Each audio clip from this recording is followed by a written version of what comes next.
Magandang umaga po sa ating lahat. Narito ang latest na weather update ngayong araw ng Thursday, December 26, 2024.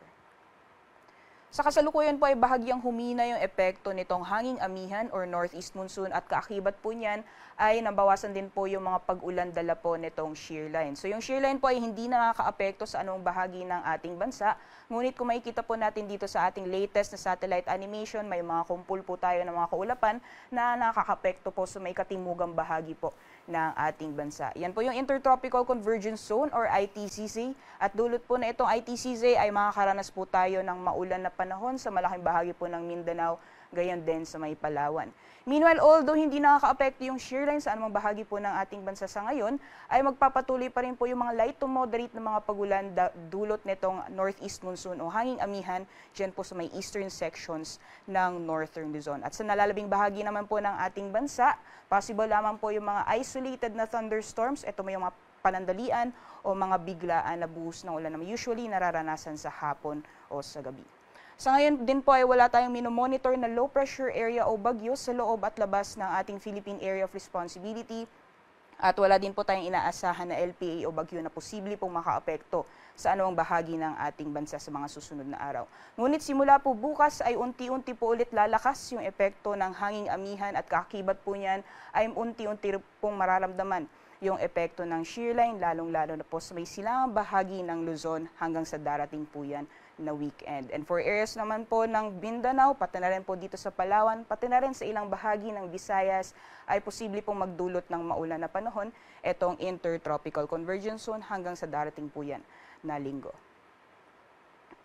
Alamin po natin ang magiging lagay ng panahon ngayong araw dito sa Luzon. Dulot po ng patuloy na pag-iral ng hanging amihan. Asahan pa rin po natin yung maulap na kalangitan at mga light to moderate na mga pag-ulan sa bahagi po ng Cagayan Valley, pati na rin po sa Cordillera Administrative Region.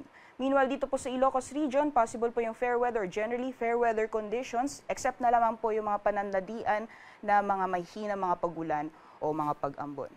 Sa nalalabing bahagi naman po ng Luzon, dyan po sa Central Luzon, Metro Manila, Calabarzon, sa Mimaropa at sa Bicol Region, ay asahan po natin ng improved weather conditions except na lamang po yung mga panandaliang buhos ng ulan dulot po ng mga localized na thunderstorms. So monitoring po tayo ng mga thunderstorm advisory na nilalabas po ng ating Pag-asa Regional Services Division. Para naman po sa temperature forecast sa mga piling syudad dito po sa Luzon, sa Lawag po, ang agwat ng temperatura ay maglalaro 24 hanggang 31 degrees Celsius. 29 degrees Celsius maximum temperatures naman ngayong araw dito sa Tuguegarao.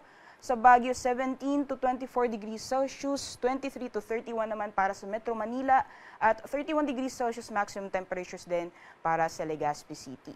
Dito naman po sa Tagaytay, agwat ng temperatura ay maglalaro 22 hanggang 29 degrees Celsius. So magiging lagay naman po ng panahon sa nalalabing bahagi po ng ating bansa dito po sa Palawan, Visayas at Mindanao.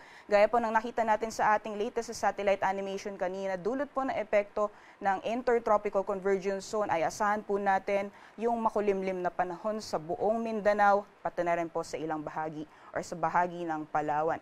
So possible po yung moderate to heavy na mga pagulan, especially po sa may eastern section ng Mindanao, dyan po sa may Caraga at Davao Region area, maaring maranasan po yung malalakas na buhos ng ulan. So doble ingat po sa ating mga kababayan dahil posible po yung mga pagbaha pati na rin po yung pagguho ng lupa. Samantalang sa magiging lagay ng panahon dito sa Visayas ay makakaranas po tayo ng partly cloudy to cloudy weather conditions at may possibilities din po ng mga isolated thunderstorms o mga panandalian na buhos ng ulan. Usually nararanasan sa hapon o sa gabi.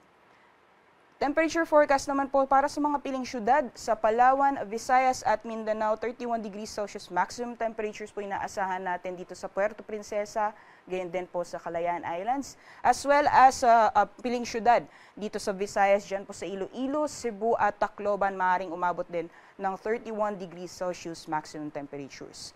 Agwat naman po ng temperatura sa Cagayan de Oro ay maglalaro mula 25 hanggang 30 degrees Celsius at maximum temperatures din po para sa Zamboanga at dito po sa Metro Davao aabot ng 31 degrees Celsius. Para naman po sa kalagayan ng ating karagatan, wala po tayong gale warning sa ngayon or bala sa matataas na mga pag-alon.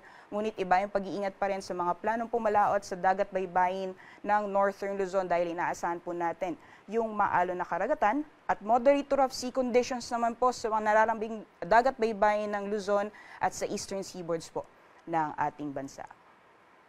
Sunrise po natin ay 6:19 a.m. at sunset 5:35 p.m. Para sa karagdagang impormasyon, bisitahin lamang po ang aming social media accounts at ang aming YouTube channel, pati na rin po ang aming website pag-asa.dost.gov.ph. Yan lang po latest mula dito sa Pag-asa Weather Forecasting Center. Ako po si Rhea Torres. Magandang umaga po sa ating lahat.